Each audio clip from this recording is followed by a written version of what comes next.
Bismillahirrahmanirrahim. Assalamualaikum warahmatullahi wabarakatuh. Halo semuanya, perkenalkan nama saya Anissa Syartini Saraujana. Saya dari Fakultas Tarbiyah, kelas 4D, dengan NIM 2213177. Di sini saya akan memenuhi tugas UTS mata kuliah kurikulum pendidikan yang diampu oleh Bapak dosen kita, yaitu Bapak Badrudin. Mohon maaf sebelumnya, Pak. Izinkan saya di sini akan menjelaskan sedikit pembahasan mengenai kurikulum. Nah, yang akan saya bahas pertama terlebih dahulu yaitu pengertian kurikulum sendiri. Nah, untuk pengertian kurikulum menurut Undang-Undang Dasar Nomor 20 Tahun 2003, kurikulum itu adalah perangkat rencana dan pengaturan mengenai tujuan, terus mengenai isinya dan juga bahan pelajaran serta cara yang digunakan dalam pedoman kegiatan pembelajaran. Untuk apa? Untuk mencapai tujuan pendidikan yang diharapkan. Mungkin itu merupakan pengertian kurikulum menurut Undang-Undang Dasar. Seperti itu. Nah, baik, selanjutnya saya akan membahas tentang konsep kurikulum. Nah, konsep kurikulum sendiri menurut Sukmadinata itu ada 3 konsep mengenai kurikulum. Nah, yang pertama, kurikulum itu sebagai substansi menurut Sukmadinata. Dan yang kedua, kurikulum itu sebagai sistem. Dan yang terakhir, kurikulum sebagai bidang studi. Nah, lalu yang kedua saya akan menjelaskan, mendefinisikan konsep kurikulum tadi menurut Sukmadinata. Yang pertama tadi, konsep kurikulum itu sebagai substansi. Nah, apa sih yang dimaksud dengan konsep kurikulum itu sebagai substansi?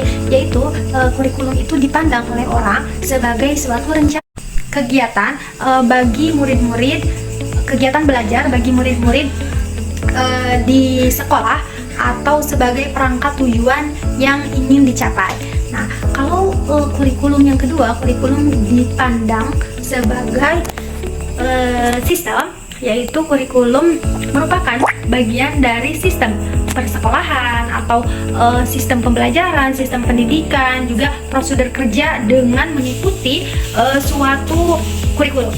Nah, untuk melaksanakannya, nah, serta mengevaluasi dan menyempurnakan. Nah, hasil dari sistem kurikulum tersebut atau terpeliharanya sistem kurikulum itu, maka akan terciptanya pembelajaran yang dinamis serta terstruktur seperti itu. Nah, sedangkan untuk yang terakhir, kurikulum sebagai bidang studi, yaitu kurikulum itu merupakan bidang kajian para ahli kurikulum, ahli pendidikan, dan juga pengajaran. Nah, tujuan kurikulum itu sebagai bidang studi yaitu untuk mengembangkan ilmu tentang kurikulum dan juga sistem kurikulum atau sebagai revisian seperti itu. Nah, untuk yang ketiga, pembahasan yang ketiga, saya akan membahas tentang teori belajar. Teori itu adalah suatu perangkat atau pernyataan yang disusun satu sama lain. Nah, memberikan makna yang fungsional terhadap serangkaian kejadian.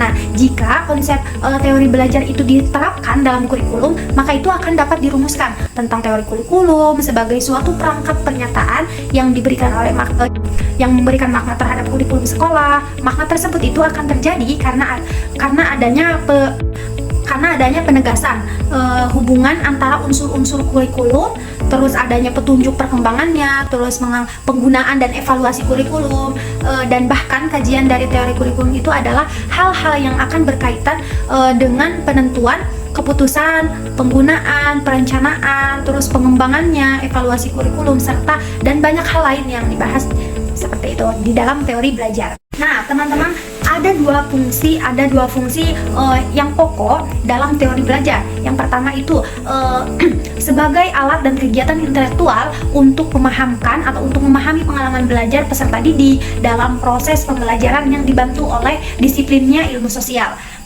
Dan yang kedua itu sebagai suatu strategi atau metode untuk mencapai tujuan-tujuan pendidikan berdasarkan data-data yang empiris seperti itu. Nah, selanjutnya saya yang ada dalam konsep perencanaan, saya akan membahas konsep konsep perencanaan dan pembelajaran kurikulum pendidikan yang ada di Indonesia. Nah, dalam perencanaan kurikulum banyak aspek atau beberapa aspek yang harus kita perhatikan.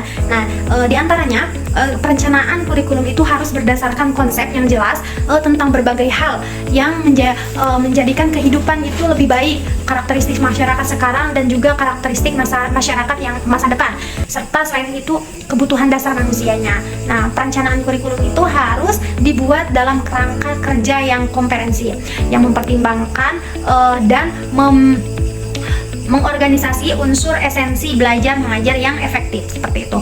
Nah, untuk perencanaan kurikulum itu seharusnya itu bersifat reaktif dan antisipasi.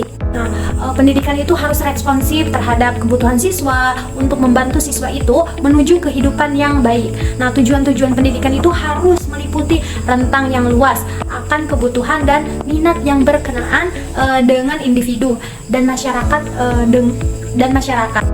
Nah, rumusan berbagai tujuan pendekatan pun harus diperjelas dengan ilustrasi yang konkret agar apa? Agar dapat digunakan dalam pengembangan rencana kurikulum yang spesifik. Kalau tidak ya nanti persepsi itu yang akan muncul kurang jelas dan kontradiktif seperti itu. Nah, dalam perencanaan kurikulum juga harus diadakan evaluasi secara kontinu atau terus-menerus terhadap semua aspek pembuatan keputusan kurikulum.